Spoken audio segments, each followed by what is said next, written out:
Hey, sleepyheads, come closer. The night is soft. The monsters are quiet. And Courage has something he's never said out loud, not even once. Tonight, we are keeping ourselves in the place of Courage, and we're stepping inside his heart. Not just what he did, but what he felt. Before we begin, was there ever a time you felt afraid, but did it anyway? Leave it in the comments. Your courage matters here. Let's start at the very beginning. I remember the first one. The first real monster I ever faced. Not a squirrel in the yard, not a broom falling in the hallway. But something that made my ears freeze, my paws tremble, my heart skip. The kind of thing no one teaches you how to handle. And still, I stood between it and her. The farmhouse was quiet that night. Too quiet. Eustace had gone to bed grumbling, and Muriel was finishing her tea. But I could feel it. Something strange. Something cold in the air. It came in through the radio. Some ancient voice hissing, crackling like bone. Muriel didn't hear it, but I did. Sometimes I think I was born to hear the things no one else hears. The whispers behind the walls, the warnings in the wind. It's scary, but it's lonelier not to listen. I tried to tell her. Barked once, twice. She smiled, patted my head. But that thing came out anyway. It didn't walk. It floated. Its body was crooked, bending in ways that didn't make sense. Its eyes glowed, not with anger, but with hunger. I wanted to run. I thought maybe if I hid under the bed, it wouldn't notice me. But then I looked at her. Muriel, still sipping her tea, still humming, still safe. And I knew I couldn't move away from her. I had to move toward it. So I growled. A little one. Just enough to be brave for a second. I stepped between them. It towered over me. I barked again. And again. My legs shook. My heart pounded like thunder. But I didn't leave. I didn't know what I was doing. I just knew. I was all she had between her and the dark. It swiped once. Missed me by an inch. I barked louder. Dodged left. Bumped a lamp. Sent it flying into the creature's side. It hissed. Fell back. Gone. I collapsed. Panting. Terrified. Muriel turned around. Confused. Oh, Courage. What's all the fuss about? She picked me up. Held me close. Rocked me like I was still a pup. She didn't know what happened. But I did. I was scared, but I did it anyway. That night I slept in her lap, shivering, but safe. The next day the house was peaceful again. Muriel hummed. The kettle sang. But I kept watching the corners, the windows, the walls, because I knew they always come back. Monsters don't always knock. They don't wear warning signs. They just arrive. And sometimes they smile when they do. That afternoon, a package came. A strange one. Muriel thought it was from her cousin Fred. Eustace tossed it onto the table and walked away. It looked normal. Brown paper, twine. But I could smell it. Old. Wrong. Hungry. She opened it. Inside was a mirror. Just a mirror. But it watched her. Muriel smiled. Isn't that lovely? I barked once. Twice. She laughed. Oh, hush, Courage. But I saw it. Her reflection. Blinked after she did. I didn't know what to do. You can bite a monster with teeth. But how do you bite a lie? How do you protect someone from something pretending to be them? I tried to knock it down. Jumped onto the table. Pushed the edge. Too late. Muriel's hand touched the glass. And in a blink, she was gone. The The room was empty. The reflection smirked. That was the moment I froze. Not out of fear, but heartbreak. She was my world, and it had taken her without making a sound. I ran through the house, flipped books, checked closets. Nothing. Until I came back to the mirror and saw her inside it, calling me. Faint, distorted, but calling. So I did what I always do. I leapt into the strange, straight into the glass. It hurt, like falling into cold water with your eyes open. But then, I was there. Not in the house anymore. Not in nowhere. In a twisted hallway of reflections, each one showing her. But not quite. Some younger, some scared, some asleep. They were all her. Every memory, every fear, every version she hides from the world. And I had to find my Muriel. I followed the humming, the soft sound of her lullaby. The one she always sang while washing dishes. That's how I found her. Alone, curled in a corner, eyes wide. She didn't recognize me. Not yet. So I did the one thing I always do. I nudged her gently, laid my paw on her lap, and whimpered. Soft. Like the first time she ever picked me up from the street. Her eyes cleared. She gasped. Courage? She hugged me. The hallway shattered. We were back. Eustace snored in his chair. The mirror lay cracked on the floor. And Muriel, she just smiled and went to make tea. No one asked what happened. They never do. But I was scared again, and I still jumped. The fog rolled in slowly that morning. The fields outside the farmhouse disappeared behind it. Eustace grumbled. Muriel closed the window, and I watched. Something felt different, not dangerous, but lost. You learn to listen between the silences. Not every fear has fangs. Some of them just whisper. And this fog wasn't hunting us. It was asking for help. That's when I heard it. A soft metallic creak. Like something heavy limping through the mist. I peeked out. And there it was. A robot. Rusty. Crooked. Dragging one broken leg behind him. Not charging. Not threatening. Just moving. Like he didn't know where to go. Muriel gasped. Oh, the poor dear. Look at his little eyes. Eustace, of course. Stupid bucket of bolts. But I just stared. Because I saw it too. He wasn't here to hurt anyone. He was lonely. I think that's the first time I knew a monster wasn't a monster. He wasn't broken from anger. He was broken from being alone. We let him in.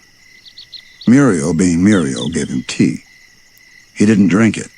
Of course, he just held the cup with the two shaky claws. Eustace left the room muttering about nonsense. The robot didn't talk much, just blinked. Once, twice. His eyes flickered. Then a soft recording played from his chest. Where is she? Muriel tilted her head. Who, dear? He didn't answer. Just looked at the window. That night, I followed him. He wandered into the fog again, back to an old tree behind the barn. He sat beneath it, opened a little panel in his chest, and pulled out a picture. A little girl, smiling, holding a teddy bear. And next to her, a much shinier version of him. Before the rust, before the damage, she was his person. And now she was gone. That's why he wandered, not to hurt, but to feel close again. I sat beside him. Didn't bark, didn't move. Just sat. He looked at me, placed the photo in my paws, and played one last soft line. She smiled like her. Muriel, that's why he followed us. Not to steal, not to scare, but because her kindness reminded him of home. We built a little place for him near the windmill. Just some scrap wood, a roof, a soft patch of grass. He never said goodbye. But he didn't wander again. Not all fear is dangerous. Some fear is just what happens when your heart doesn't know where to go. And sometimes, all you can do is sit next to it. It started with the lights, flickering, buzzing. Even the fridge made a sound I'd never heard before. Muriel thought it was just the old wiring. Eustace smacked the TV, grumbling as usual. But I knew. Something was coming. When you live in the middle of nowhere, you learn what normal silence sounds like. This silence was wrong. That night, the sky changed. No clouds, no stars. Just something glowing, slow, spinning. Muriel thought it was just a plane. Eustace didn't even look. But I couldn't stop staring. I barked once. No one noticed. Then a sound high-pitched, like wind trapped in a jar, filled the air. I covered my ears. Muriel dropped her knitting. Eustace was already asleep. Then it appeared, hovering, shimmering. A ship, not of this earth, like a spinning toy made of cold light and humming silence. A beam of light shot down to the cornfield, and something stepped out. It didn't have a face. Not really. Just eyes, wide and glassy, like a fish or a baby. It didn't make a sound, but it looked at the house, at us. That was the first time I realized not all danger has teeth. Some of it just stares. I bolted outside, not because I had a plan, but because I didn't want that thing to reach her first. I barked and growled, trying to sound bigger than I was. It blinked once. Then it floated toward me. No footsteps. No breathing. Just motion. I turned to run, but it caught me. Lifted me. And everything around me vanished into a glow. I wasn't afraid of pain. I was afraid of not coming back. Of leaving her without even a sound. Then something strange happened. Inside the light, I saw pictures. Memories. Muriel's smile. Eustace's scowl. The house, the yard, the windmill. It was watching me, through me, learning. And for a second I saw it hesitate. It set me down, gently, like a pup, and vanished. Muriel ran outside and scooped me up. Courage. What happened, sweetie? Eustace stayed inside. The sky returned to normal, but nothing felt the same. Sometimes the scariest part is no one believing you. But I didn't need them to. I just needed to protect them. That's enough. It began with a crack in the floor. Just a tiny sound at first. Then a creak. Then the rug began to tilt. Muriel was vacuuming. Eustace was fixing his chair. But I noticed the floorboard shifting, sinking. I barked. Tugged Muriel's dress. She smiled. "What's wrong, dear?" And then the ground opened, and she was gone. I didn't even have time to scream. 1 second she was humming, the next she was swallowed whole. Dust filled the room. Eustace shouted, but I didn't hear him. I ran to the hole, looked down. Pitch black. No sound. Just silence. The kind of silence that steals. Without a thought, I dove in after her. The air was thick. The fall felt endless. But I wasn't thinking about fear. I was thinking about her. I landed hard, but on something soft roots, maybe. I called out. Nothing. Only echoes. They say Real bravery is loud, but mine always came in whispers, one paw after another. No plan, no map, just love. The tunnel curved in ways that didn't make sense. Doors with no handles, walls that breathed, whispers that weren't mine. I pressed forward, and then I saw her, Muriel, floating, held inside a glowing cocoon of vines, eyes closed, heart still, but not gone. I ran to her, tried pulling the vines. They hissed, like snakes waking up. Suddenly the ground shook. A voice boomed through the cavern. "She is mine now." I spun around. From the wall, a face, ancient, stone, cracked. It was the voice of the earth itself, tired, hungry. This was no creature I could fight. No switch to flip, no monster to bite. It was something older than fear, and it wanted to keep what it found. I stood in front of her, arms out, legs trembling, and I barked. Once, loud, then again, and again. The vines slithered toward me, wrapped around my legs, pulled. I didn't stop. I thought, maybe this is where I stay. Maybe this time I can't get back. But if I go down, she's not going alone. Then a rumble, not from fear, from something breaking. A beam of light burst through the roof of the chamber. It hit the cocoon. The vine sizzled, shrieked, and loosened. Muriel fell into my arms, eyes open. Courage? We ran. The cave roared behind us. I didn't stop running until we saw the sunlight again. No one saw what happened. Eustace was still in his chair. The rug had settled. But we knew. We'd fallen. We'd climbed back. It didn't begin with a bang. Not even a strange sound. Just a quiet morning. Muriel humming. Eustace reading the paper. And me, watching the sunrise from the porch. But that's when I felt it. A wind. Not cold, not warm. Just empty. Like something was leaving. Sometimes, the scariest danger isn't outside the house. It's the fear that one day, this house won't be full anymore. That day, Muriel fell ill. She didn't say much. She just moved slower, held her chest now and then, smiled like it didn't matter. But I saw it. She was hurting. I followed her from room to room, curled by her feet, listened to her breathing. Eustace didn't notice. Or maybe he did, but didn't know how to ask. That night she went to bed early. I didn't.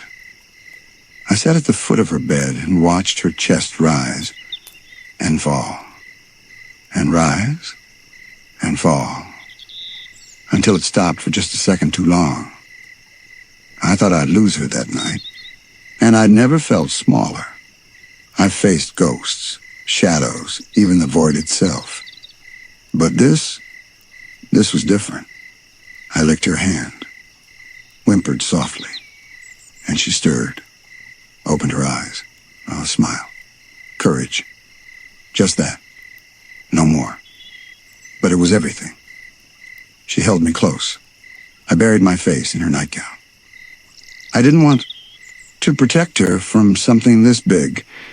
I just wanted to hold her long enough that it didn't matter. That night, I didn't sleep. I stayed there awake, listening. Not barking, not panicking. Just being there. She made it through the night. In the morning, the doctor came. Said she just needed rest. A change of pace. And she got better. Slowly. Gently. But I never forgot. I think that's what being brave really means. Not fighting the monster, but staying by someone's side when you can't fight it. Now, the house is quiet again. The windmill turns. The fog waits somewhere far off, and Muriel is in her chair, knitting something warm. For me, I was scared too. But I did it anyway. Because love doesn't need words. It just needs to show up. Let's begin the second tale of tonight. It started with silence. Not the spooky kind. Not fog or ghosts or things from the drain. Just Muriel's chair was empty. The teacup was still full. And the house, too quiet. You don't always hear the moment someone disappears. Sometimes they just stop being where they always were. I searched every room, barked at the basement, checked the attic. Nothing. Then a sound. A rumble outside. Like a train, but wrong. I ran to the window and saw her. In a strange glass pod, floating, lifted high into the sky. A ship, that same spinning light, like last time. But this time, it had her. My heart didn't break. It shattered. She wasn't scared, but I was. Because I've fought so many things. But what if this was the one I couldn't reach? I sprinted out the door, through the cornfield, over the hill, toward the beam of light. But it was too late. She was gone. I stood there for hours, barking at the sky, howling, whining, not because I thought it would bring her back, but because I didn't know what else to do. Please, please don't take her away. She's all I have. Please bring her back. Eustace didn't notice. He just watched TV, grumbled something about soup. But I curled up on the porch, where her slippers used to sit, and waited. That night, I didn't sleep. I just stared out at the field. The windmill turned slowly. The stars blinked above, and somewhere out there, she was floating. I made a promise to myself. No matter what, I will find her, even if it takes forever. And then a sound, the same hum, growing louder. I ran, back to the field. The beam of light returned, and just like that, she came back down, wrapped in blankets, eyes closed, still breathing. I ran to her, licked her face, cried without tears. She stirred. Courage? Oh, sweetie, were you worried about me? I curled up in her arms, felt her heartbeat, listened to her hum, and I whispered in my thoughts, please never leave again. Muriel was safe again, back in her chair, sipping her tea, knitting a little scarf for me. But I couldn't relax, because something in her eyes had changed. She smiled, but it didn't reach her.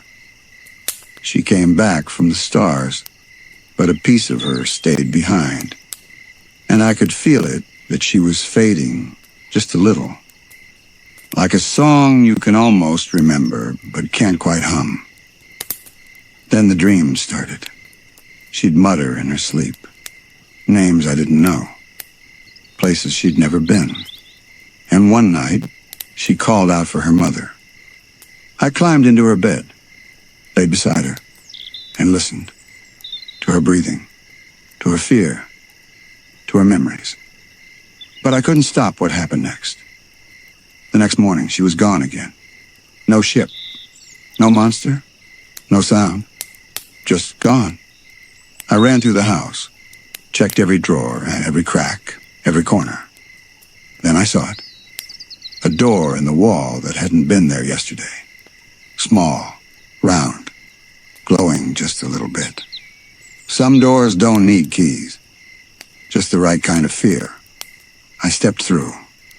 Instantly, the world changed. The hallway twisted. The floors rippled like water. And ahead, I saw her, Muriel. But not my Muriel. This one was younger, standing in a sunlit room, baking, smiling, surrounded by shadows. She didn't see me. I barked, but no sound came out. I stepped closer, and the scene shattered. Then another form, Muriel, older now, sitting on a porch beside a man. Not Eustace. Someone else. He looked kind, gentle. She leaned her head on his shoulder. Then she vanished again. I wasn't watching her memories. I was walking through what she was losing. Pieces of herself slipping away into something else.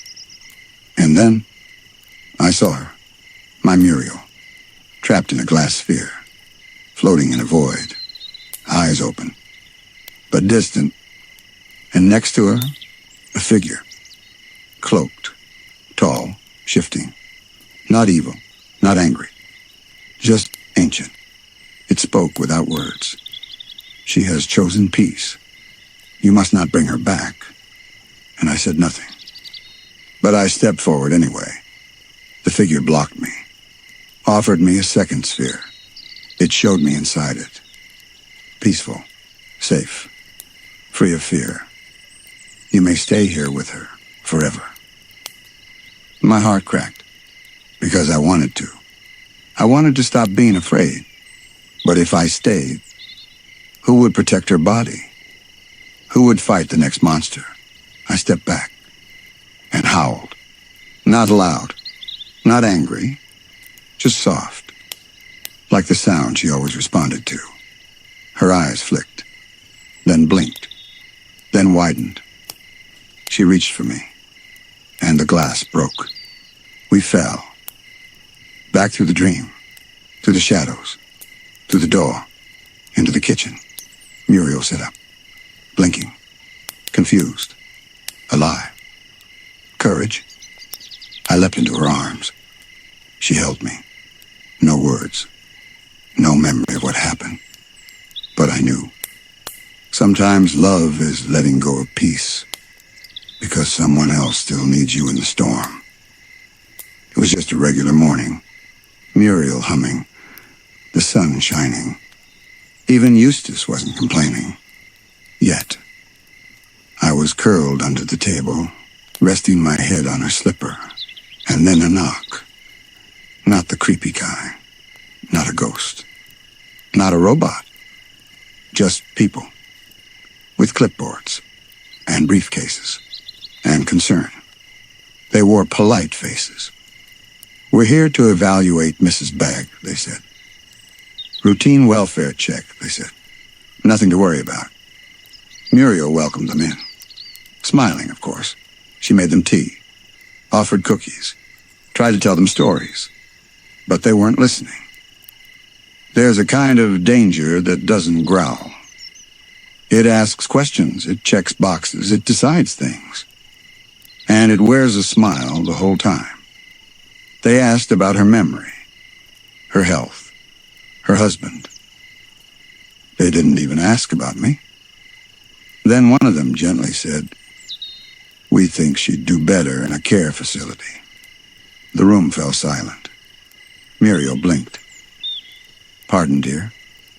It's nothing to be afraid of. It's just time." I barked. Low. Warning. They ignored me. Eustace finally looked up. "Fine by me. Less noise around here." He didn't mean it. Not really. But he said it anyway. I've faced demons made of sludge. I've chased monsters into the sun. But I've never felt as helpless as I did that day. They packed her a bag. Told her it was temporary. That she'd have fresh air and clean sheets. She nodded. Because she always wants to be polite. Even when her heart is breaking. I followed them to the van. Sat right at her feet. Growled when they tried to close the door.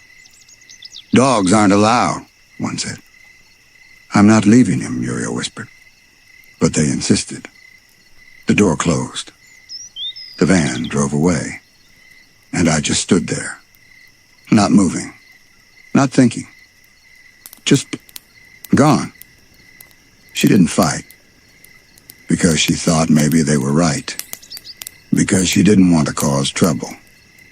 But I know her. She looked out the window the whole ride, hoping I was following. So I did. I ran for miles, through wheat, through mud, through heat and wind, until I found a fence, tall, gated, the place. I hid in bushes, waited until night, and watched her, in a chair, under bright lights, trying to smile at strangers. No one there knew she loved to sing. No one there gave her mint tea. No one called her Muriel the way I did. Please don't take her away. You don't know her like I do. You don't see how soft she is with sad things. I had to get her back, but not with barking, with planning, with patience. So I waited. Until next time, I'll tell you what I did. I waited until the moon was high, hidden behind a hedge, eyes locked on the gates. Inside, Muriel was asleep, or maybe just lying still, pretending to be okay. She always does that, even when she's hurting. They said this was a place for safety, but she's never needed walls to feel safe. She only needed home. I watched the guards. One paced. One sat reading something with pictures. I saw a crack in the fence. Tiny. Not big enough for most, but just enough for me. I crawled through, one paw at a time, belly low to the ground. No bark, no whine, just purpose.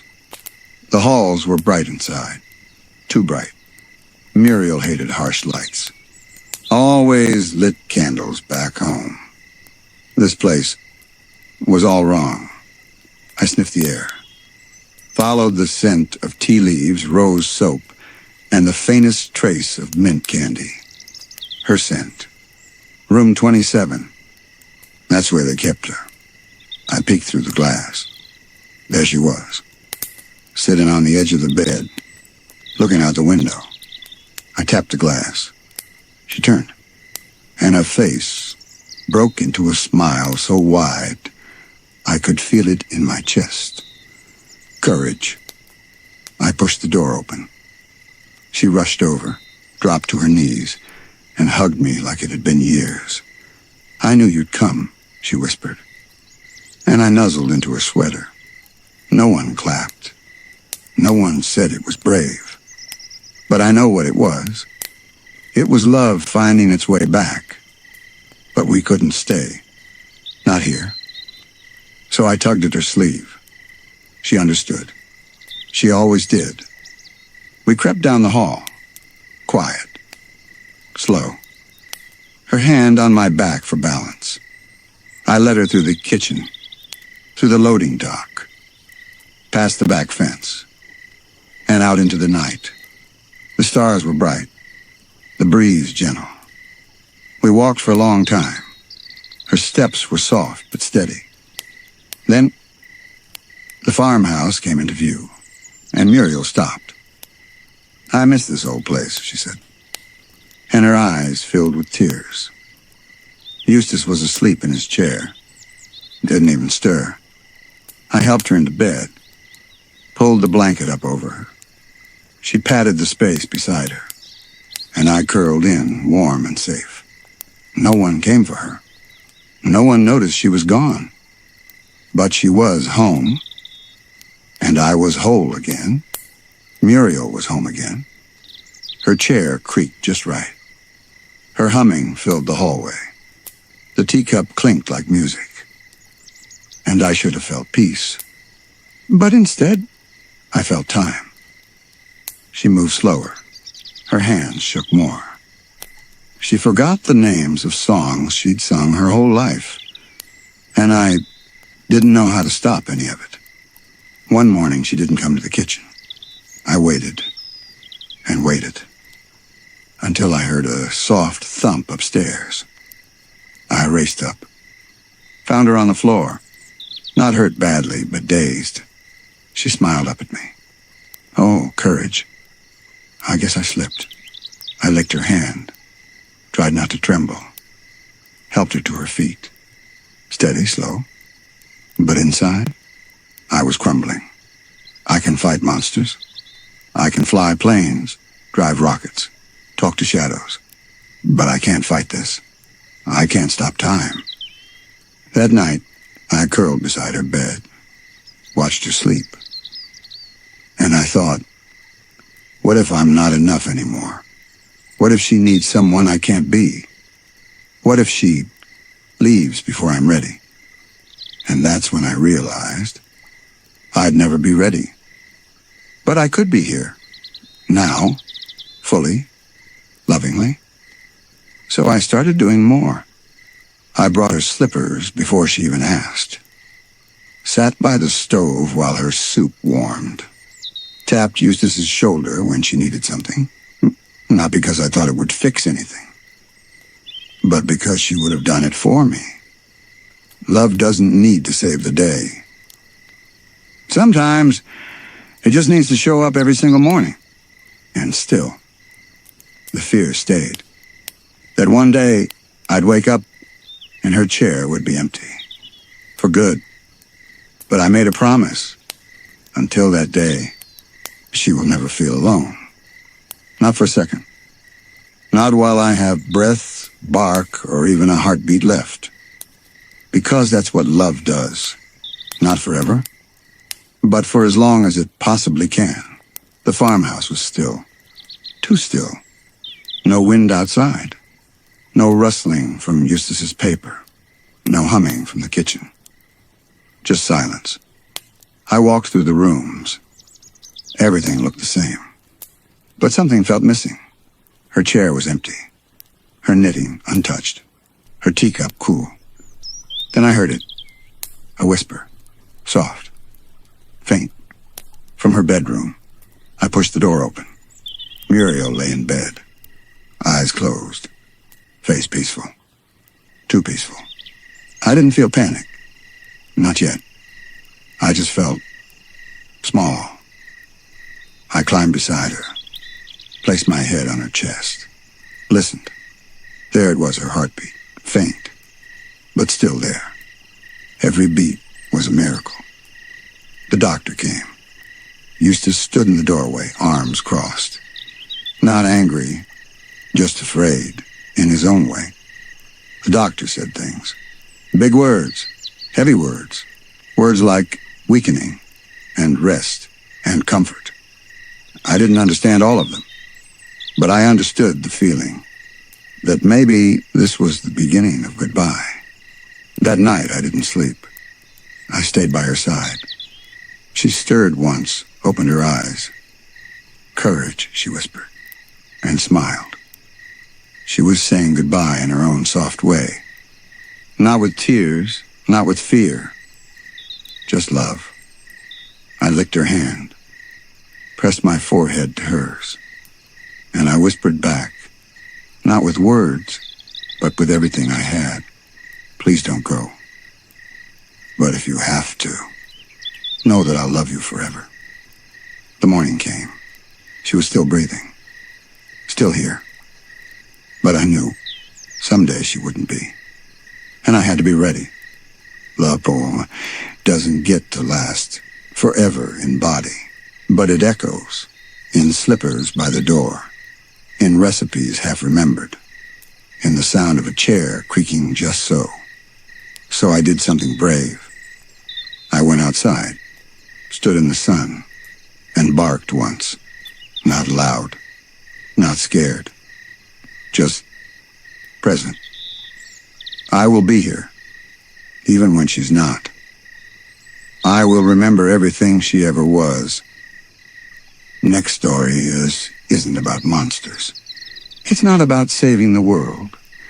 It's about a heart that loved even when it was never loved back. Tell me in the comments, have you ever wished someone would see your love and they didn't? You're not alone. Courage understands that feeling too. Let's begin. I don't think he ever said my name. Not once. Not the way she did. Eustace back, grumpy, loud. cold on most days. He scared me sometimes, I won't lie. He'd slam the door, yell when I barked, shake his fist and call me stupid dog, but even still, I tried. I watched how Muriel loved him, how she brought him tea when he grumbled, how she saw something in him I couldn't see yet. So I thought, maybe if I did the same, he'd see me too. It started small, leaving his slippers by his chair, untangling the garden hose he'd trip on, fetching the paper before the wind took it. He never said thank you, but I kept trying, because maybe one day he would. Then came the day with the mask, that terrible green mask he used to scare me. He wore it like it was a joke. Muriel hated it. I hated it more. He'd jump out from behind doors, shouting, "Booga, booga, booga!" And every time, I screamed, shook, ran for cover. But one day, I didn't run. I stood still, shivering, yes. But I didn't leave, because maybe, if he saw I wasn't scared, he'd see I cared. Because only someone who loves you stays even when it hurts. He blinked behind the mask. For a second, just a second, he looked unsure. Then he muttered, "Stupid mutt," and walked away. That night I stayed by the foot of his chair. He didn't tell me to go, but he didn't look down either. I still hoped. Later that week he got sick, fever, coughing. Didn't leave the bed. Muriel nursed him gently. And me? I sat outside his door all night. I listened to every wheeze, every restless toss, and I kept hoping that when he got better he'd say something, even just my name. He did get better. And when he walked past me, he didn't say a word. Still, I stayed. Then let's keep walking with courage, deeper into the silent love he never gave up on. It was a hot, dry day, the kind where the wind doesn't blow and the air feels too heavy to move. Muriel stayed inside folding laundry. Eustace grumbled about needing parts for the truck, and I followed, just a few steps behind him. Like always, he told me to scram. I didn't, because something didn't feel right. The desert road was quiet, too quiet. No bugs, no breeze, just the crunch of Eustace's boots and my little paws behind him. Then it happened. The sand shifted, and something rose, a trap door beneath the dust, rusty arms, glowing eyes. A machine long buried, now awake. It grabbed him by the ankle, dragged him down. He screamed, "No! Muriel, help!" But it was just me out there. Just me. He never called my name. Not even then. But I still ran after. I dove into the hole. It slammed shut behind me. Darkness, metal walls, sparks in the distance, and his voice echoing somewhere below. I followed it, past gears grinding in circles, past old traps long forgotten, through vents and steam and silence, until I saw him, suspended by cables, tied up like a broken toy, muttering, grumbling, still annoyed even now. Where is that useless mutt? He didn't know I was already there. I crawled up the pipes, snuck past blinking red lights, and reached the control panel. There were levers, dozens, wires, alarms. But I knew which one to pull. I always do. The cable snapped. He fell onto a conveyor belt, about to slide into spinning blades. I leapt, grabbed his collar, pulled with everything I had. He was heavy, too heavy. But I didn't let go. I didn't do it because he deserved it. I did it because I loved him. I dragged him off the belt. His hat flew off. He looked at me. eyes wide. Not thankful.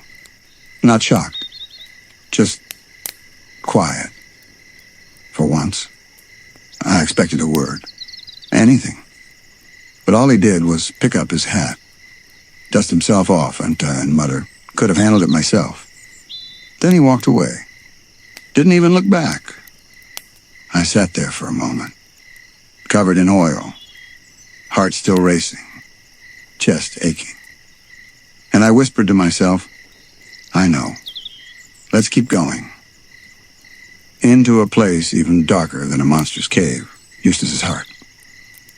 It started with a drawer, old, dusty, tucked away in the attic behind broken boxes and forgotten things. Muriel had asked me to fetch some yarn. I was sniffing around, and I found it. A small wooden box with a cracked leather strap and a rusted latch. It smelled like old paper and something sad. I nudged it open. Inside, letters, a photo, and a tiny toy train. I knew it was Eustace's before I read a word. You can tell when something's been held too tightly by someone who never cried. The letters were from his mother, written in soft cursive. "Dear Eustace, I hope you're eating enough. Your father's been working the fields again. He still doesn't smile much. Another one. I know he's hard on you, sweet boy. But maybe one day he'll show you love in his way." I looked at the photo. A boy. Glasses too big. Shoulders hunched. Standing next to a man who didn't put his arm around him. Just stood behind him like a shadow. That was Eustace. Before the hat.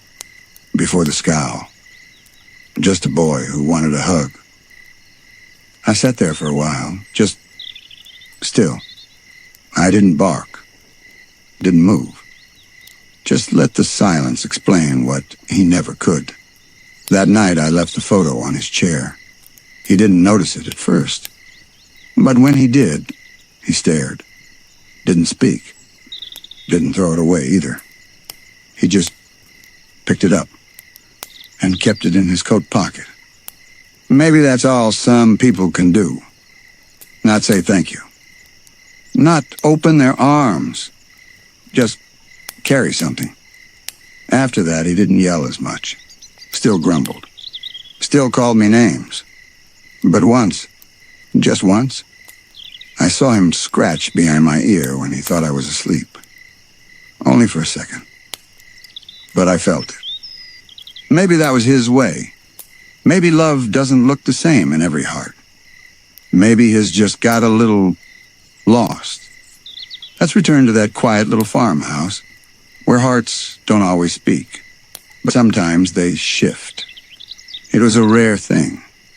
Rain in the middle of summer. It came down heavy that day, thick drops pounding on the tin roof, the sky low and gray. Muriel was napping. The TV didn't work. Even the windmill slowed to a stop. And Eustace sat in the kitchen, still quiet, staring at nothing. I'd never seen him like that. No grumbling, no yelling, no chair creaking under his weight, just silence. The kind that holds something. I tiptoed into the room, curled by his feet, waited. Then he spoke to no one in particular. He never cared if I was scared. My old man. Said I'd better toughen up, or else. I did. That was it. Just that. No story. No tears. No explanation. But it was the first true thing he'd ever said out loud. He stood, opened the back door, and walked out into the storm. No hat, no coat. Just walked into the downpour. I followed. Of course I did. Love doesn't ask questions.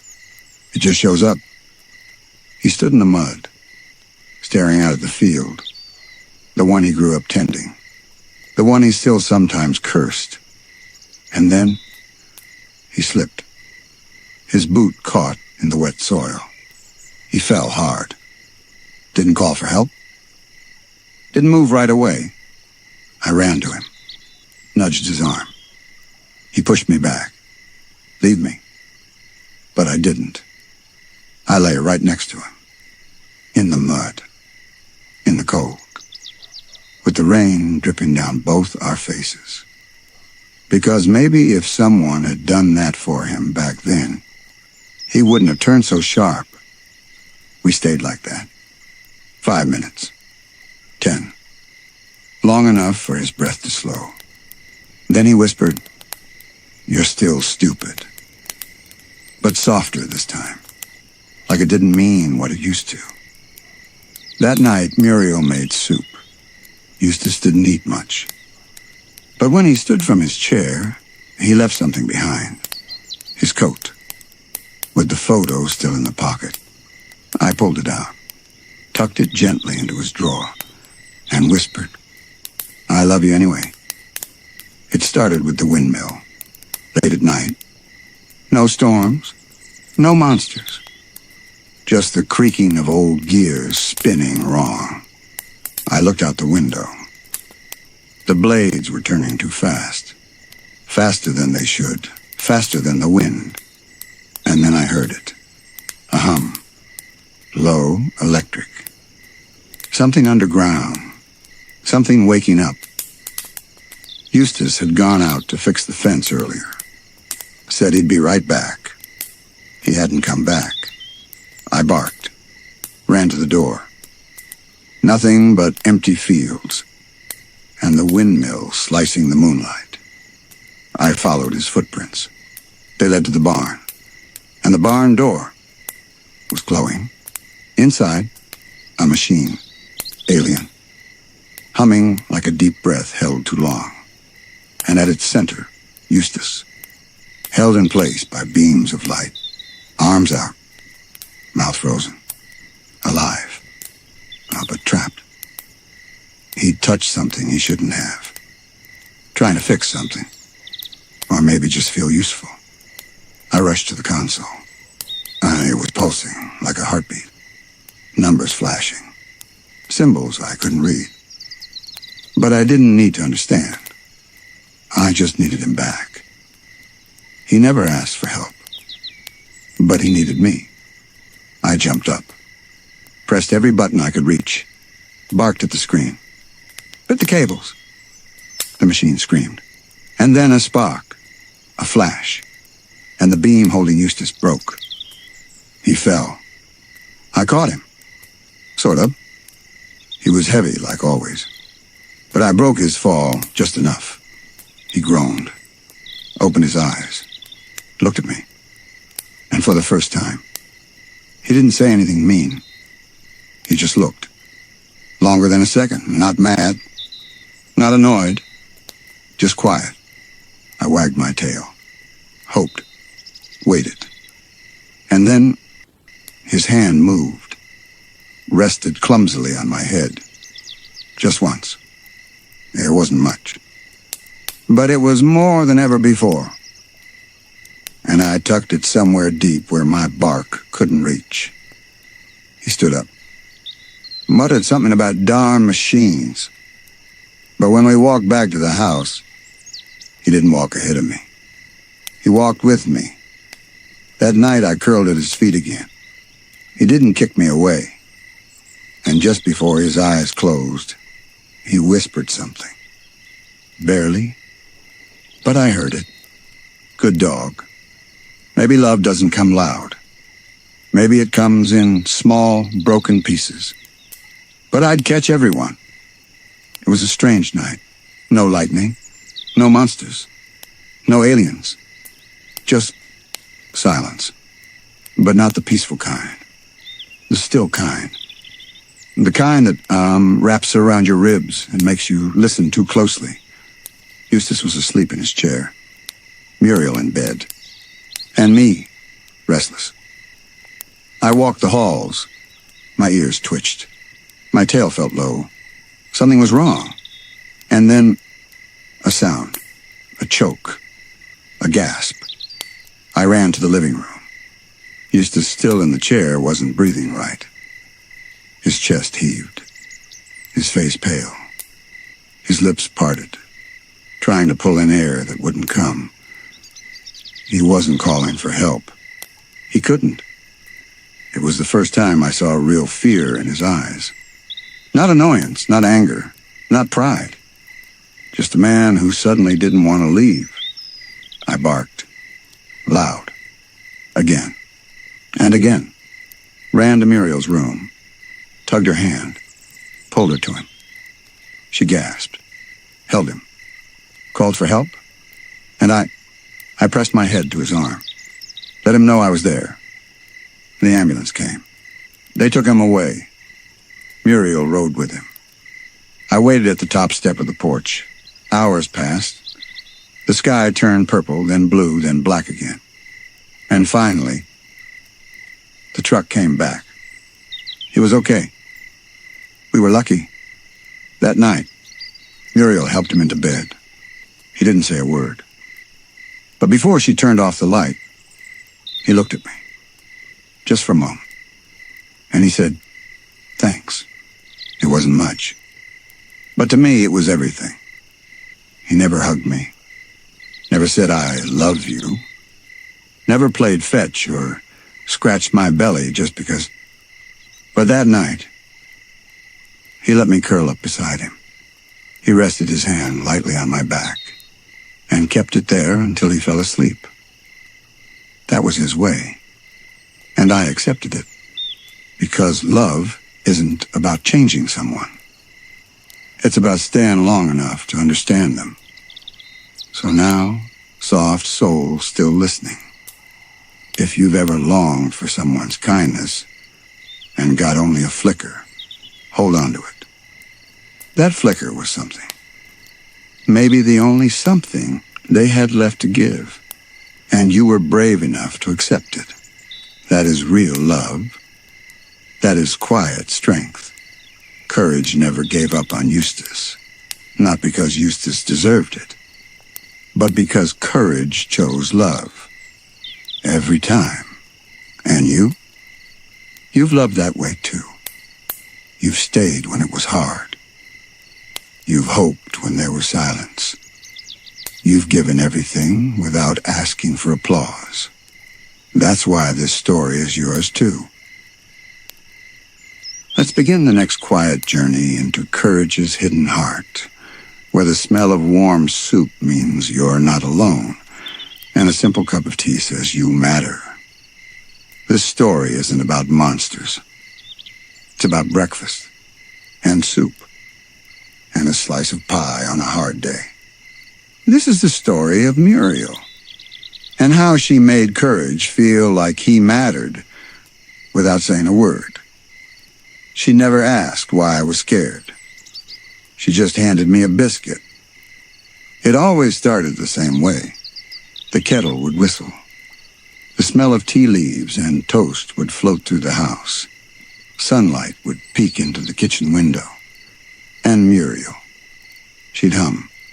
Soft. Scottish. Like a lullaby for the morning. I didn't know what the words meant, but I knew what they felt like. Eustace would grumble. The chair would creak.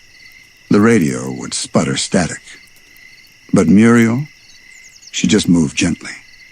Poured 3 cups. 1 for him. 1 for herself.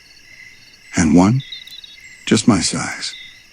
She'd set it down on the floor, next to a warm bowl of something with potatoes or gravy or cheese. Always something soft, something kind.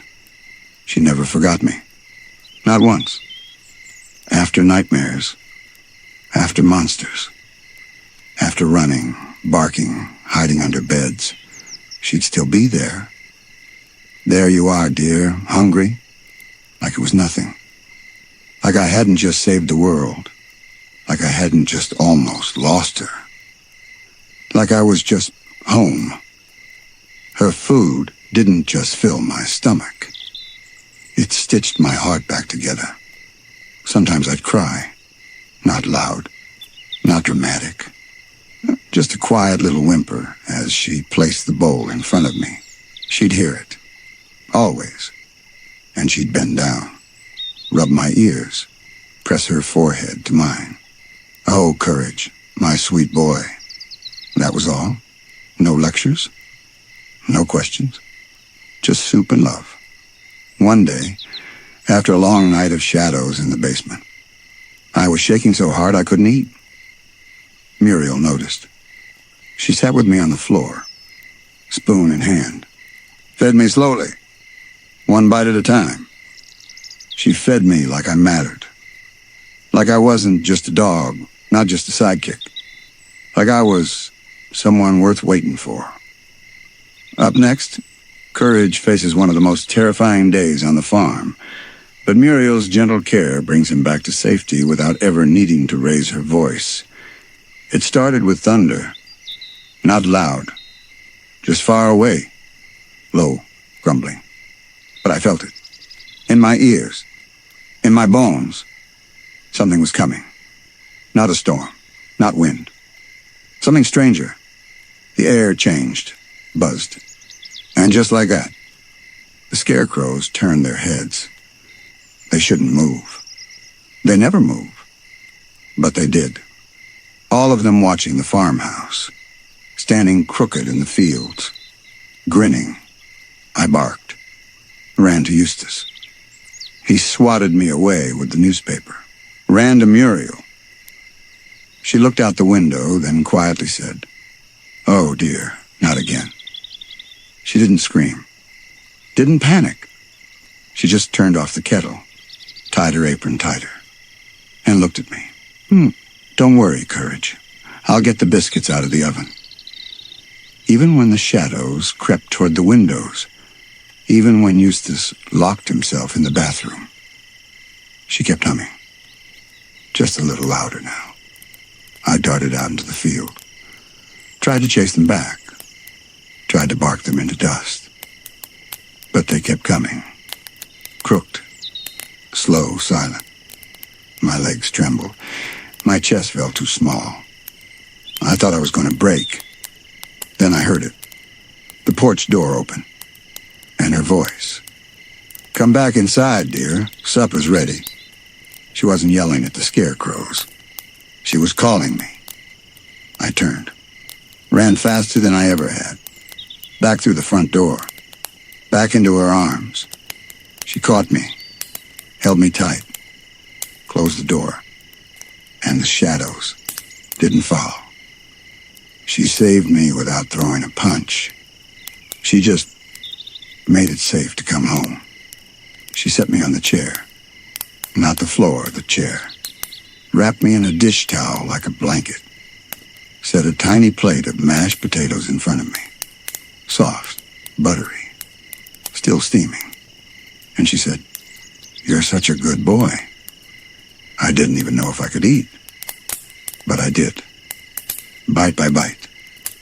Because it reminded me that the world wasn't all sharp edges. Outside, the wind howled. The scarecrows disappeared into the dark. But inside? Inside, it smelled like thyme and roasted carrots. And the tea was still warm. Her food wasn't a reward. It was a reminder. You're safe. You're home. You're loved. Let's tiptoe deeper into the quiet, where the clatter of dishes fades, and soft footsteps lead Courage gently into sleep. The kitchen was still. Dinner was done. Eustace had shuffled off to bed. The TV buzzed faint static, and I sat by the window, watching the windmill turn slowly in the moonlight. The night always made things louder.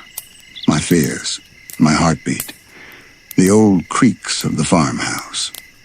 Sometimes I couldn't sleep, not because of monsters, but because the silence reminded me of the places I used to be. That lab, that cage, that dark, echoing place with no voice calling my name. But here, Muriel was still awake, wearing her fuzzy slippers, her robe tied loosely. holding a small cup of chamomile in one hand and mine in the other. Yes, she made me my own, a tiny mug, warm to the touch, just the right amount. One for me, she'd say, and one for my courage. She didn't rush bedtime. She didn't send me off to a dark corner. She sat with me, in the kitchen, in the glow of a little table lamp, humming that same tune. Hush now, dear, time for rest. You've done enough today. She stroked my fur while I sipped my tea, tucked a little blanket around my shoulders, and told me about her dreams, ones with floating teacups, and singing flowers, and Eustace dancing, though he'd never admit it. I never understood all the words, but I understood the tone. Soft, safe, certain. She didn't need to fix the world before bedtime. She just needed to make my world feel small enough to rest in. Sometimes I'd curl up on her lap, just for a few minutes, just until my paws stopped shaking. She never moved, never told me to get down. She'd whisper, "You're my sweet boy, my brave little darling." That was enough to hush the monsters in my head. Eventually, she'd carry me to my little bed by the fireplace, tuck me in with care, place a soft hand on my back, and leave the light on just low enough in case I needed to find her again. That was love. Not loud, not grand, just gentle, repeated, certain. Let's open the door to a tender turn of roles. Muriel falls ill, and Courage, in his quiet way, does everything he can to care for the one who always cared for him. It started with a cough. Not big, not scary, just a soft little sound while she stirred the soup. I tilted my head, watched her closely. She smiled at me. "Just a tickle, dear. Nothing to worry about." But the next day, she was slower, her steps softer, her breath heavier. She still cooked breakfast, still poured my tea, but her hands trembled just a little, and she didn't hum. Eustace didn't notice. He barked about toast being cold, grumbled about the weather, turned up the TV. But I saw it. The way Muriel's shoulders sank when she sat down, the way she held her head in her hands for just a moment too long. That night, I stayed at her feet. Didn't go to my bed. Didn't even nap. Just listened to her breathing. Counted every wheeze. Watched every wince. And when morning came, she didn't get up. Her bed stayed made. Her tea untouched. The house too quiet. I nudged her hand. She opened her eyes, weakly. "Oh, Courage. I think I've caught a little something." I ran to Eustace, barked, pulled his pants, jumped in front of the TV. He waved me on. "Let her sleep. Old folks get tired." I growled, ran to the kitchen, dragged the kettle across the floor. I was going to make her tea, even if I spilled every drop trying. She always took care of me. Now it was my turn. I climbed onto the stool, pushed the tea bags into the cup with my paw, splashed hot water everywhere. But I kept going. Cut a slice of bread, put way too much butter. Carried it carefully to her bedside. She smiled. "Oh, my sweet boy, what would I do without you?" She drank the tea, ate a little toast, touched my face with a shaky hand. "You're such a good helper, Courage." That night I curled beside her in bed, watched her breathing, pressed my ear to her chest. It was slow, but steady. I used to think she was the strong one, but that night I learned I could be strong too. I cleaned the kitchen, sat at the table like she used to, waited for the kettle to whistle. And when it did, I poured 1 cup for her, and 1 for me, just like she always did. The first sign she was getting better. She hummed, faint, a little off-key. But there it was, floating down the hall like a soft ribbon of hope. I stopped mid-step. My ears perked up. My tail twitched. She was humming. I tiptoed to her room. She was sitting up, propped on pillows, knitting something lopsided, with a cup of tea on her tray. "Oh, there you are, my brave little nurse." I leapt into her lap. She giggled, a real one. Soft, sleepy her, and she kissed the top of my head. "You looked after me so well, Courage." "I think I'm on the mend." My chest swelled, not with pride, with relief. Because love, real love, means worrying more about them than yourself. That afternoon, she made soup. Just a small pot. It's for us. She still moved slowly. Still took breaks. But her hands were steady. And when she handed me my little bowl, she said, "Thank you for being patient." It wasn't just food. It was her way of saying, "I see you." That night, she sat back in her old chair, blanket around her shoulders. Me curled at her feet. Eustace still grumbled, still rustled his paper like nothing had happened. But even he glanced at her longer than usual. He didn't say much, but he made her a cup of tea. Muriel blinked, smiled softly, and patted his arm. "Thank you, dear." That's the kind of love she gave. Quiet, unconditional, constant. And it was back now. That glow, that calm, that soft center of our strange, chaotic world. Even monsters didn't come around when she was strong. They seemed to know she's the heart of this house. And she is healing. I stayed close for days after. Followed her into the kitchen. Sat beside her while she read. Waited patiently for her to finish her tea before curling up beside her on the couch. Because even when she was okay, I still wanted her to feel cared for. She fed me like I mattered. So I stayed like she mattered too. Then let's return, for one final moment, to the warmth of Muriel's kitchen, where every cup, every plate, every soft look meant you belong. There's a rhythm to her love. You don't notice it right away. It's not loud. It's not grand. It's in the clink of a spoon in a teacup. The way she folds napkins into little triangles. The smell of cinnamon toast on a cold morning. Some people love with fireworks.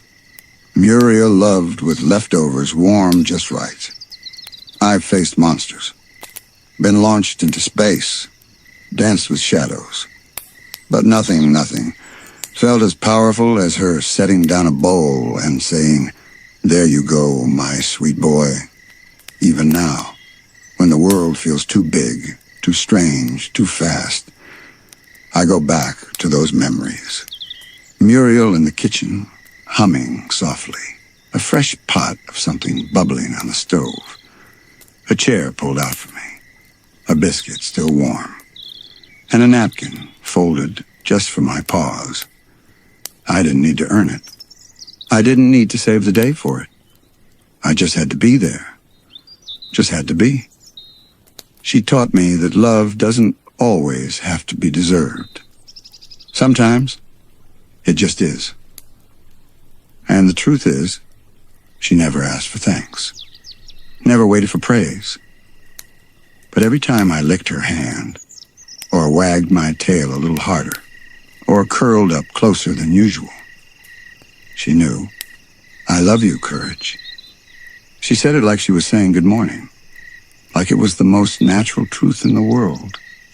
And I believed her, every time. Not because I was brave, not because I was strong, but because she showed me I mattered. Through every cup, every plate, every soft goodnight. Now sometimes I sit at the table alone, The tea kettle hisses. The windmill spins. But I still feel it. That warmth. Like she never left. Like she's in every warm meal. Every act of care. Every quiet moment where love speaks without words.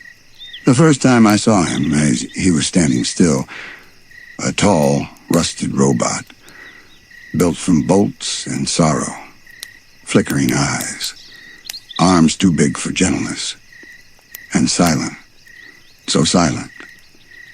Eustace said it was just scrap, but I knew better. He wasn't like the other strange creatures we'd met. He didn't snarl, didn't chase, didn't even blink.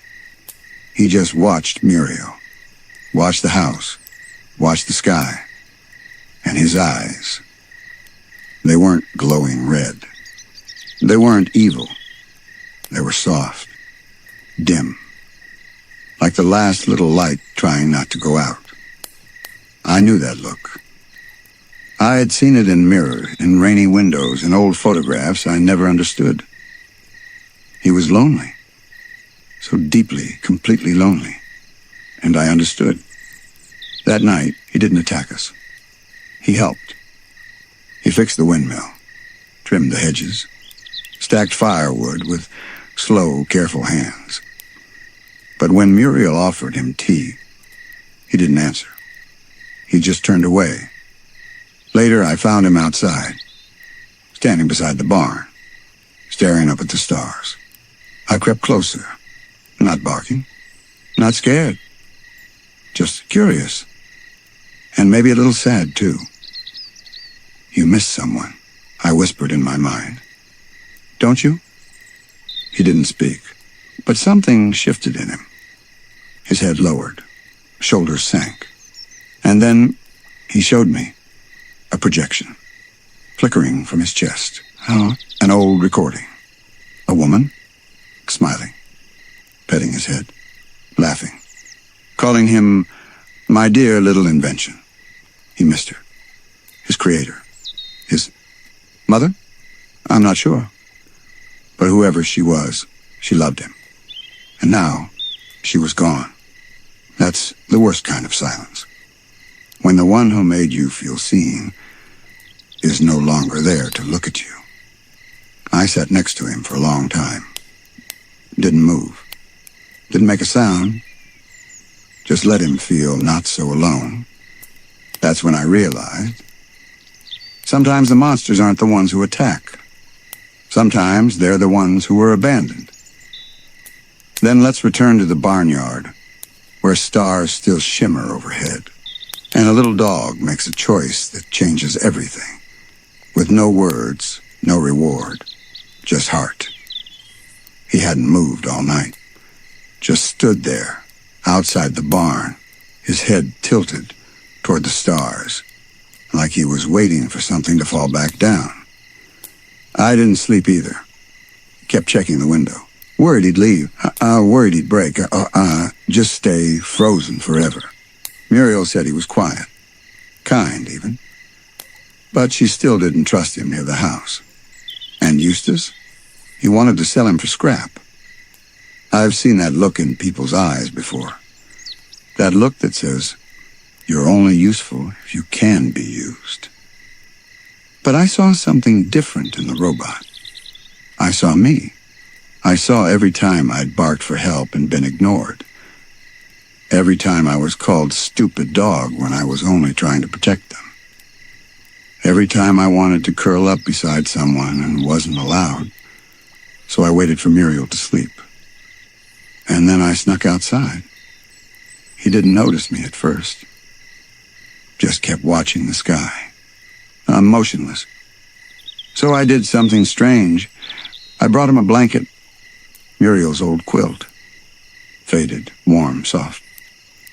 I dragged it across the dirt, climbed the ladder to the barn loft, and tucked it over his giant, rusted foot. That was all I could reach. But I think he felt it. A little shudder. A soft whir. His head turned. He looked down at me. Not threatening. Just surprised. No one's done this for me before. is what his eyes seemed to say. He reached down slowly, fingers as big as my whole body. Careful, gentle. And he patted my head, clumsy, but trying. I didn't flinch, didn't bark, just leaned in. Because kindness, even clumsy kindness, is still kindness. He pointed to the stars, then tapped his chest, then showed me the projection again. Her, his creator. And this time she wasn't alone in the memory. She was holding a little stuffed dog, tattered, pink, familiar. You had one like me, I thought. He nodded. That's when I realized he didn't just miss her. He missed the feeling of being someone's companion. So I stayed with him through the night, watched the sky together. His worrying got quieter. His body stopped trembling. His flickering eyes steadied. And before dawn, he powered down. Not broken, not gone, just resting. And I curled up against that warm metal leg, wrapped in half the blanket, and rested too. Because sometimes to help someone lonely, you don't need to fix anything. You just need to sit still and not leave. The morning was quiet. The robot still rested, curled ever so slightly near the barn, as if he'd finally found a place that didn't push him away. Muriel brought out tea. She placed a cup on the porch rail for me. Watched the robot from a distance. He's not so scary, is he? Just sad. I nodded. That's all I ever wanted anyone to understand. Later, when Muriel went back inside, and I stood by the robot's side and watched the memory again. The flickering image of her. His creator, still smiling, still calling him my dear little invention. She had a badge on her coat, a name, one I couldn't read. But I remembered the shape, the color, the way her lab looked behind her. She built you somewhere, and maybe that place still remembers you. So I did something strange. I left. Not far, just to the next town. Just enough to follow the wind and the wires. To sniff around old buildings and crumbling roads. It took hours. But then, I saw it. A rusted sign, bent sideways in the dirt. ML Robotics, authorized personnel only. I pressed through the gate, crawled under the collapsed door. And inside, dusty light and hollow silence. But in the far corner, a photo, cracked and fading. Her. The same woman, smiling, holding a clipboard, standing beside a newer version of it. Less rust, more light, but same eyes. I took the photo gently, tucked it into my collar, and then I heard something, a tiny beep. A drawer slid open. Inside, a tiny pink stuffed dog, worn, missing an ear, just like the one in his memory. That was me. Not exactly, but close enough. I grabbed it, held it in my teeth like treasure, ran all the way home. When I returned, he was still by the barn, quiet, still. But when he saw me, his eyes brightened. Just a little. I placed the photo at his feet, then set the toy on top. He didn't move, but his chest flickered. Projector light glowed again, this time side by side with the real photo. His memory and the truth reunited. She was real. She was here. You were loved. He didn't cry. Machines don't do that. But a single beep escaped his chest. Long, soft, almost ungrateful. And for the first time since he arrived, he knelt, lowered himself to the earth, and opened one arm. An invitation. I stepped into it, felt the gentle hum of metal around me. Not cold, not scary, just steady. It was quiet after that. No monsters, no storms, just wind, dust, slow hum of healing. He stayed by the barn. Didn't move much. Didn't do chores. Didn't build anything new. But he watched. He watched the house. He watched Muriel plant tomatoes. He watched me. Watch him. And for the first time, he didn't look like a machine guarding the edges of our world. He looked like someone trying to belong. That evening, just before sunset, he did something strange. He tapped his chest twice. A small panel opened. Inside, a tiny, glowing cube. He took it out slowly, turned it in his hands, then held it toward me. I sniffed it. Carefully, warily, it glowed soft pink, warmed my fur a little, made a soft, pulsing hum. And then he pressed it gently to the ground in front of me. And from it came a projection. Not of him, of me. Clips. Me barking at monsters. Me leaving to protect Muriel. Me whimpering in fear but standing my ground anyway. Me being courage. It played like a tiny movie. Moments from my life reflected back at me. You see me, I thought. You've been watching. You understand. When the projection ended, he tucked the cube back into his chest, and with one soft movement, he offered me his hand. Palm up. Still. Open. No noise. No code. No demand. Just being there. I stepped onto it. He lifted me gently, held me up to his shoulder, and we both sat in silence, watching the windmill turn in the fading light. I could feel it in the way his body slowed. He wasn't just thankful. He was relieved. Because someone had seen his pain and didn't turn away. And now he could return that care. You didn't have to fix me, he seemed to say. You just stayed. That was enough. So I leaned into his metal collar, felt the soft hum beneath his chest, and rested. Because in that moment, we weren't protector and stranger. We weren't machine and mutt. We were two lonely souls who had finally, quietly, found each other. He'd gotten quieter in a different way now. Not frozen. Not hollow. But calm. Like something heavy inside him had finally settled. He followed Muriel in the garden, helped her carry water buckets, picked up her tools when they fell. She smiled.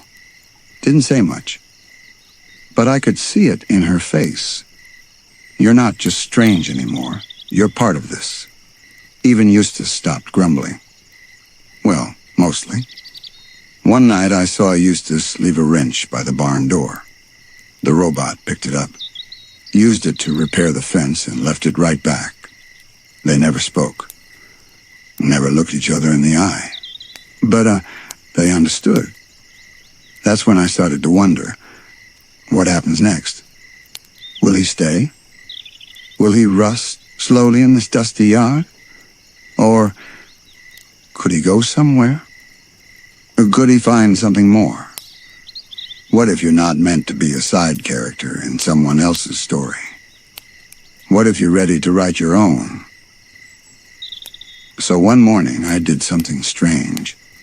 I tugged at his arm, motioned toward the road. He followed. I led him past the windmill, past the fence line, to the edge of nowhere. The horizon stretched far in gold. Dust lifting off the road like memory itself. He looked out, paused, then turned back to me. I wagged my tail. Just a little. Let him know. It's okay. You can go. You don't have to be alone anymore. But you don't have to stay here either. He placed one giant hand on my head. A soft whir hummed from his chest. Then he opened the small panel once more, took out the pink stuffed dog I had brought him. He offered it back to me. I shook my head. pushed it gently toward him. He paused, then nodded, tucked it away. Take this.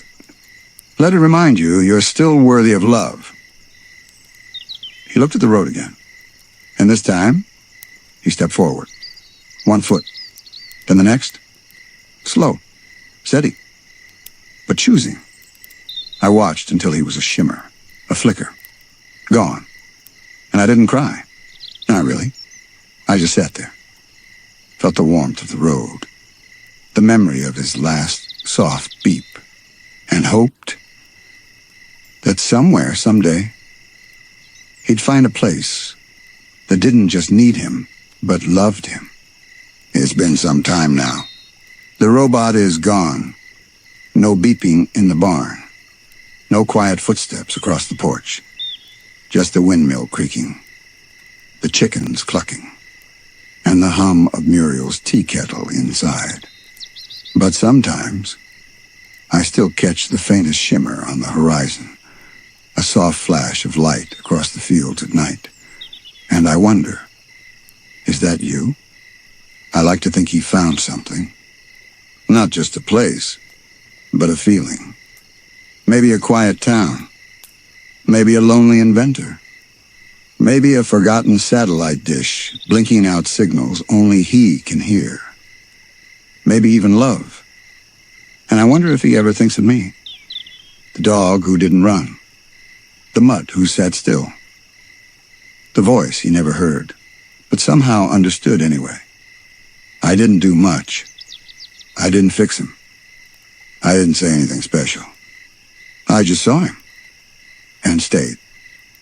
Muriel still talks about him sometimes. When she sees something mechanical in the newspaper. When the windmill stalls and she wonders if he'd have fixed it by now. She calls him, that kind fellow, the gentle one. And I smile. Because that's who he became. I kept the photo. The one I found in the lab. It's tucked beneath my bed now under a squeaky floorboard. When the nights are too loud and my paws won't stop trembling, I pull it out and remember he was real and we made each other less lonely. That's the thing they don't tell you. Sometimes you don't rescue someone from sadness. You just sit in it with them until it softens around the edges. And that's enough. That's everything. Next story is a soft one. A tale of something tiny. So small, it fit right between my paws. And how protecting it became the biggest thing I ever did.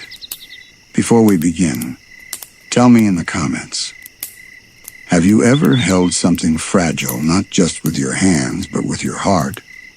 Something that needed you, even if it couldn't say so? It started with a sound, not a growl, not a scream, not even a whisper, just a little crack. I was digging near the chicken coop, trying to bury one of Eustace's broken boots, don't ask, when I saw it. Half buried in the soil, covered in dust. An egg, not a chicken egg, smaller, speckled, still warm and trembling. I looked up.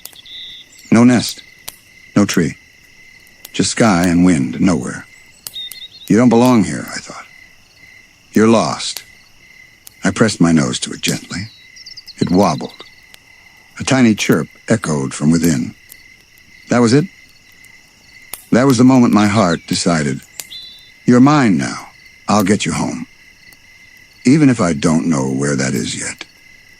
I scooped it carefully in my mouth, not biting, not rushing, just soft and slow, and tiptoed back toward the farmhouse.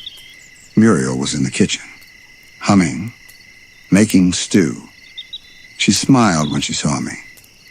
What have you got there, Courage? I placed the egg on a soft towel near the fireplace. She bent down, touched it, nodded. This one's not from around here. We best figure out where it belongs, love. She always understood. That night I couldn't sleep. I curled up beside the egg, watched it shiver now and then. Heard tiny tapping sounds. It was trying to hatch, but not yet. It wasn't ready, and neither was I. So I sang to it, in my own courage way. Soft whimpers, tiny snorts, little hums like lullabies made of heartbeats. The fire crackled. The windmill turned, and I stayed awake, just to make sure nothing happened to my little round friend. You don't know it yet, I whispered, but I'm going to protect you with everything I've got. The next morning, Muriel wrapped the egg in a bit of cloth and placed it inside an old teacup. This'll keep it snug, love. She smiled, kissed the top of my head, and handed me a small satchel. Not too tight, not too heavy. Perfect egg size. Eustace just grunted. Stupid dog's always bringing trouble. But even he didn't stop me. Just pulled his hat over his eyes and went back to sleep. I placed the egg carefully in the satchel, tied it close to my chest, made sure it couldn't roll, and I stepped out into the wind. Where was I going? I didn't know. I just sniffed the air, listened to the sky, watched where the birds were flying. They circled east, toward the mesa, beyond the river, past the place where nothing grows. I started walking, step by step, dust swirling around my paws. And every now and then, I'd feel a faint tap inside the satchel. A little nudge. Still alive. Still waiting. A crow flew overhead, cawed loud and low. I froze, covered the satchel with my paws. The crow circled. But didn't land. Not today. You're not getting this one. The sun rose higher. My legs ached, but I didn't stop. You don't walk away from something fragile just because it gets heavy. When I reached the riverbank, I paused. The current was strong. The bridge? Gone. Just 2 ropes and old wood. One gust could knock me off. I looked down at the satchel. It wiggled again. A tiny life still believing in me. So I wrapped it tighter, took a breath, and crossed. 1 step, then another. The boards creaked. The wind howled. But I didn't look down. I just thought about Muriel's tea towel, her soft hands, the way she smiled when she saw me with the egg. She believes in me. I can do this. I made it across, collapsed on the far side, panting, shaking, but safe. I opened the satchel, still warm, still whole. A tiny tap against my paw, like a thank you from inside the shell, and I cried, just a little. Because sometimes bravery doesn't look like barking or biting. Sometimes it looks like carrying something gentle through a world that doesn't slow down for anyone. The path beyond the river was different, less familiar. The dirt felt strange under my paws. Even the trees looked unsure, like they didn't trust the sky. The egg was still safe, tucked close to my chest in the satchel. But it moved more now. Little shifts, like dreams inside a shell. It was almost ready, and I was almost there. But then, the wind howled. Not just a breeze, but a roar. Clouds gathered like a warning. Shadows raced across the dirt. No, not now. I turned, looking for shelter. Nothing but rocks. Barren hills. 1 scraggly tree. I ran. Faster than I ever thought I could. The satchel bumping softly against my chest. Lightning cracked. The ground trembled. The rain fell sharp, cold, sudden. I dove beneath the tree. Just enough cover for me and the egg. I curled tight, wrapped my body around the satchel, and held on. Thunder shook the sky. I flinched. Every time. But I didn't move away. because the egg was warmer than me now, and I wasn't about to let go. I remembered something. A night when I was small, even smaller than I am now, alone in the rain, under a bush, until she found me. Muriel.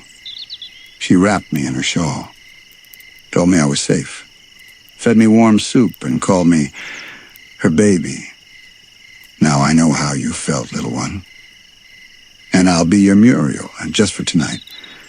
The egg twitched, harder this time. I could feel it.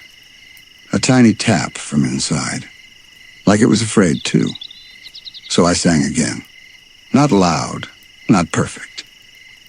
Just soft courage sounds. A broken melody stitched together with heart. The storm raged. But inside our little shelter of fur and cloth, we were okay. Because I had already decided, if I have to sit here all night, I will. If I have to face lightning and thunder and wind, I will. Because something tiny needs me. The storm passed like a long, loud breath. One moment, thunder. The next, silence. And I was still curled around the egg, fur soaked, paws trembling, but heart steady. I opened the satchel slowly. The cloth inside was damp. The teacup had tipped, but the egg was safe. Still warm, still whole. And then, crack. Just a hairline. A thin silver line along the top. I blinked, sniffed it gently, listened. Tap, tap, tap. Tiny scratches from within. It's happening. You're ready. I laid the egg carefully in front of me, wrapped it in the driest corner of the towel, and watched. Another crack. Then another. A chip flaked away. A tiny, trembling hole appeared. And through it, a beak. Small, pale, soft. It opened and closed, testing air for the first time. A sound, barely a sound, escaped from within, like a sigh mixed with a question. Where am I? Am I safe? I pressed my nose close. Didn't bark. Didn't whimper. Just breathed, soft and slow. Let it feel the warmth from me. Let it know it wasn't alone. The baby bird pushed again. The crack spread. And at last, the top of the shell gave way. Out came a head. Fluffy. Damp. Eyes closed. Wings too small to stretch. Wobbling, uncertain, but alive. I sat very still. Didn't move. Didn't blink. I just watched. Because some moments are too precious for noise. It chirped once, high and faint. Then nestled into the towel, right where I had curled it the night before. You trust me? You don't even know me, and you trust me. I thought about Muriel again. How she found me in a basket. How I fit in her arms like this. How she didn't ask for anything, except that I stay warm and stay. That's what I would do for this little bird, no matter how long it took, no matter how far we had to go. Because something had hatched, not just in the egg, but in me. I'm not just scared and small. I'm someone who can keep another life safe. The baby bird was resting now, eyes still closed, feathers still damp, but breathing. Tiny chest rising and falling beneath the towel. I didn't move for a while. Just watched. Protected. Listened. Until its little beak opened again and let out the softest squeak I'd ever heard. Not sad. Not afraid. Just curious. Where are we going? Are we there yet? I didn't have an answer. But I did have something better. I stood up. Lifted the towel gently into the satchel, keeping it warm against my fur. And I walked. The wind had quieted. The dirt was dry again. Every step I took stirred up little puffs of dust, but none of it touched the bird. I spotted shapes in the sky, not clouds, wings, birds, real birds, big ones, darting and circling in the distance. I paused on a ridge. The valley below was greener than anything I'd seen since I left the farmhouse. And right there, nestled in the trees, a nest, a big one. I sniffed the air. Familiar. That same scent from the eggshell. From the little bird's breath. This is it. But I didn't move yet. The birds were watching, swooping low, calling to each other. Were they warning me? Were they afraid? So I did something strange. I sat down, opened the satchel, and let the little bird peek out. It squeaked once. A little louder now, a little stronger. And from above, one of the birds broke off, dipped low, glided silently to a branch nearby, watching, waiting. I gently nuzzled the baby bird forward. It stumbled out onto the grass, tiny feet, wobbly wings. But it stood, and it chirped again. The big bird made a sound in return. Not angry, not panicked, just full of something ancient and important. The baby bird turned back to me, rubbed its head against my paw, then turned again, and hopped toward the nest. Go on, you're almost there. The big bird didn't stop it, just flew down, scooped it gently in its beak, and carried it up. Higher, safer, home. I sat there a long time, watched the birds circle and settle, watched the nest rock gently in the trees. And I didn't cry. Not really. But I smiled. Because sometimes love means holding on. And sometimes it means letting go. I stayed under the tree until the sun turned orange, watched the nest above sway gently, saw feathers shift and wings stretch, listened to little chirps, soft and sure. It made it. It's safe. That's all I ever wanted. I picked up the towel, now empty, folded it small, and tucked it back into the satchel. Even though there was nothing left to carry, I couldn't bear to leave it behind. The walk home felt different. Same hills, same dust. But my paws didn't feel so heavy. Maybe because something in me felt fuller now. Maybe because I wasn't rushing anymore. No monsters, no danger, no time ticking. Just quiet and memories of tiny tapping sounds, of Muriel's soft hands wrapping the cloth, of warmth in the cold, and of one little bird rubbing its head against my paw before flying away. I crossed the bridge again, this time slower. No storm behind me. The windmill came into view. Muriel was on the porch, knitting, rocking gently. She saw me, stood up, and opened her arms. There's my good boy. Did you get it home? I didn't say anything, of course, but I curled up next to her feet, placed the towel by her slippers. She touched my head, ran her fingers behind my ears. You did your best, didn't you? That's all anyone could ask. Eustace grumbled from inside. But I didn't even flinch. He never saw what I saw. And that's okay. Some things don't need to be understood by everyone. That night, Muriel gave me a little extra stew. Let me sleep at the foot of the bed, and hummed me to sleep. I dreamed of the tree again, and the baby bird, and how the nest seemed to glow like starlight in the branches. Maybe I'll never see it again. But it knows I tried, and that's enough. Let's begin this last and deepest journey, not into a forest or a desert, but into the quiet corners of Courage's heart, the ones he's never spoken about, because he doesn't have the words. Some creatures have a way with words. They sing. They whisper. They talk for hours. But me? I bark. I whimper. I growl when things feel wrong. And when it really matters, I just run. When Muriel is in danger, I don't say, "I'll save you." I just leap. Even if my legs shake. Even if my voice breaks. Even if I'm scared out of my fur.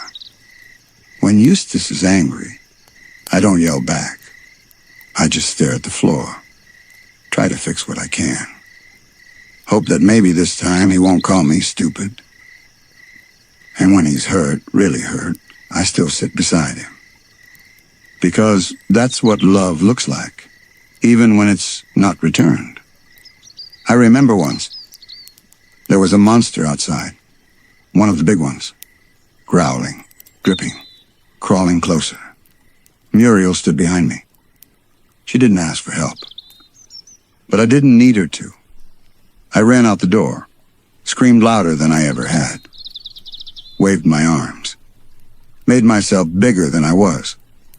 I had no words, just fear and love. The monster backed off. And when I came back inside, Muriel held me to her chest. "You're such a brave wee thing," she said. "My good little boy." I didn't say, "I love you too." I just pressed my face into her neck and let out a long, shaky sigh. That was my way of saying it. My loud love. Sometimes I wonder, if I could speak like others do, would I tell her everything? Would I say, "Thank you for keeping me. Thank you for making me soup. Thank you for never once calling me stupid dog"? But maybe words would ruin it. Maybe the love is loudest when it comes from action, not sound. There are moments when I want to stop. When I've fought one too many monsters. When I've been ignored one too many times. When my body aches and my heart feels small. And I think, would it even matter if I didn't try this time? Eustace once slammed the door on me. Locked me outside during a storm. I barked. I scratched. I cried. But no one came. I found shelter under a crate near the barn. Soaked. Cold. Alone. And I told myself, this is it. This is where I stopped trying. But then, I saw the window. Flickering candlelight. Muriel's silhouette. She was pacing. Looking out. Worried. She didn't know I was out here. She was trying to find me. And just like that, I got back up. Not because I wasn't hurt. Not because it was fair. But because she would worry. And that was louder than my pain. Love doesn't always come with kindness. Sometimes it just comes with duty. And sometimes it only shows up in the way you keep showing up. The door finally opened. Muriel rushed out with a blanket. Scooped me up. Held me tight. My poor baby. What happened to you? I didn't answer. I just curled into her arms and let the warmth do the talking. Later that night, Eustace didn't say anything. But I still fixed his broken radio. Still fetched his slippers. Still sat by his chair while he pretended not to see me. Why? Because love, real love, isn't something I only give to those who deserve it. It's just something I do. Because I don't speak much. But I love loudly. Even when no one claps. Even when no one says thank you. Even when I'm the only one who knows I did it. Love isn't just in the big things. It's not only when I jump in front of monsters or run miles to save someone. It's in the tiny moments, too. The ones you might not even notice. Like when I follow Muriel from room to room. She doesn't ask me to, but I go anyway. Because what if she trips What if she's tired? What if she needs someone to fetch her glasses from the windowsill? I don't say, I'm here to help. I just am. Or when Eustace nods off in his chair, I check the door. I check the windows. I listen for sounds in the wind. Not because I'm scared, but because I want them to never have to be. When it rains, I sit by the floorboards where it leaks, so Muriel won't step in puddles. When the wind rattles the shutters, I press my body against the walls, just so the house feels less empty. That's how I say it. That's how I whisper, I love you. Not with a voice, but with presence, with small choices. Even at night when they're asleep, I patrol. I creep through the shadows, listen for creaks, sniff for anything strange. Not because I don't trust the dark, but because they trust me. I saw Eustace shiver once, just a little. He was too stubborn to grab the blanket, so I dragged it over with my teeth, tucked it near his boots, then ran off before he could kick at me. He never said thank you, but that's not why I did it. I did it because I don't speak much, but I love loudly. Maybe you do too. Maybe you're the kind of person who pours the tea before anyone asks, or texts just to say, did you eat today? Or picks up the piece of trash no one else saw. If you are, then you're like me, a little voice wrapped in a lot of heart. I remember the box. It was cold. It was dark. The wind howled around it like a wolf. I was small enough to fit inside it, but big enough to feel what was missing. I don't remember who left me there. Just the sound of footsteps walking away. Fast. Final. Then nothing. I didn't bark. Didn't cry. I just waited. Waited for someone who would hear my silence. And she did. Muriel. I remember the way she said, oh my, when she opened the lid. I remember her eyes, surprised but soft. Her hands warm and unsure but gentle. She didn't ask, where's your owner? She just said, you poor wee thing, you're safe now. That was the first time someone spoke love into my life. And it didn't come with grand promises. Just a blanket, a smile, a lap. She didn't need me to speak. She didn't ask for tricks. She just held me, and that told me everything. That was the moment I learned what love felt like. And I made a decision, right there in her arms. I will protect this woman forever. Because when you've been in the cold, and someone brings you in, you remember, even if you don't say it, even if you can't. So everything I've ever done since then, every risk, every run, every sleepless night guarding the door, it all goes back to that moment in the box. That's why I sit by her when she sews. And that's why I follow her to the garden. That's why I panic when she's even one room away for too long. Because I don't speak much, but I love loudly. And she taught me how. Sometimes I wonder, why do I do it? Why do I run toward danger when every part of me wants to hide? Why do I leap off cliffs or face things with sharp teeth or crawl through dark tunnels with my tail tucked low? It's not because I'm fearless. It's not because I'm strong. It's because someone I love is on the other side. Love makes me brave. And not the kind of brave you read about in books. The kind that shakes and cries, but does it anyway.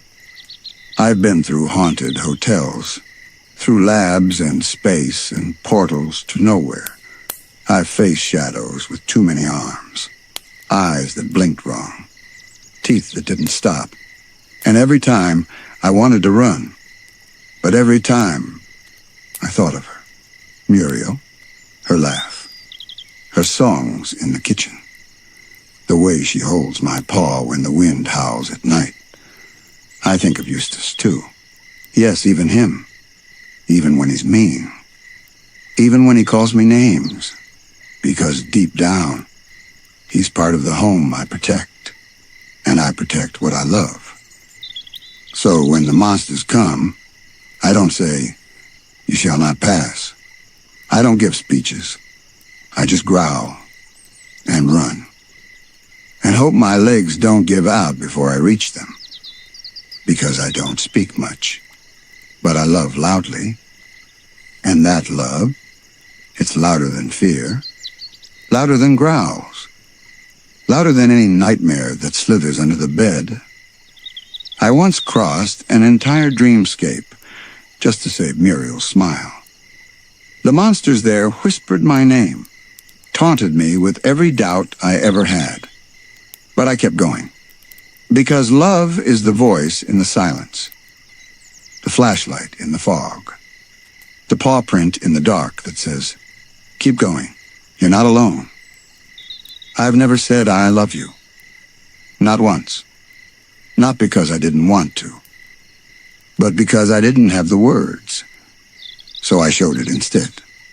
I showed it when I barked wildly at you, because I saw the danger before you did. I showed it when I paced all night, waiting for the wind to die down. I showed it when I faced creatures 3 times my size and didn't let them pass. I showed it in the way I stayed close when you were sick, when you were scared, and when you didn't even know I was watching. You didn't always notice, but that's okay, because loving you was never about being seen. It was about keeping you safe. There are 100 things I wish I could have said to Muriel. You made me feel like I mattered. To Eustace, I try. Every day. I still do. To the ones who visit this sleepy farmhouse in their dreams, you don't have to be loud to be full of love. I think about that a lot, actually. How so many people, maybe even you, carry love inside them that no one ever sees. The kind of love that shows up through actions, through tiny kindnesses, through quiet presence. If I could speak, I'd tell you that your silent love is powerful. That just because you don't always say the words doesn't mean you don't feel them. And just because they don't always hear them doesn't mean you're not being heard in the way that matters most. I don't speak much, but I love loudly in every tremble, every dash, every sacrifice I've made. That's what it's all been. One long, bark-filled way of saying, I love you. I love you. I love you. So if you've ever felt invisible, or like your love is quiet, or like no one knows how hard you try to protect what matters, you're not alone. You're like me. You're like courage. And that makes your love unforgettable. So now, sleep easy. Let this be the moment where the love you give finally wraps back around you. Let the silence hold you gently. Let the dark feel warm instead of empty. Because you are deeply loved, even if no one says it out loud. Good night, listener of unspoken love. You love the loudest, and that means everything. We'll see you again soon, in another quiet corner of Courage's heart.